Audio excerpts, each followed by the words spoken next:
dia punya air radiator selalu kurang. Okey, baik. So, kenapa air radiator dia selalu kurang?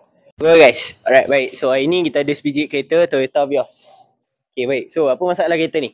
Okey, kereta ni owner datang komplain, dia kata dia punya air radiator selalu kurang. Okey, baik. So, kenapa air radiator dia selalu kurang? Bila kita check tengok, kita dapati ada bocor daripada gasket thermostat ni. Okey, so apa jadi, gasket thermostat dia ni dah lama dah keras, so air pun start ke tepi-tepi ni. Baik, so bila kita pun tanya dengan owner, last tukar thermostat bila, last tukar water pump bila, owner pun kata tak pernah tukar langsung. Okay, so kita pun suggest pada owner, alalang buatlah terus full service untuk cooling system. Sebab cooling system kita setiap 100,000 km nak kena buat dah. Okay, baik. So ini thermostat, ini dia punya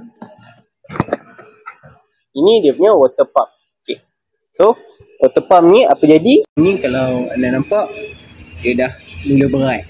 Okay, alright, so tukar dulu benda ni, selesai lah masalah. Okay, baik. So bagi anda yang di luar sana, kalau anda nak servis kereta, nak check aircon, nak check bunyi, boleh datang cari kami di Fizi Motorsport Saminamung Ipoh. Okay, bye.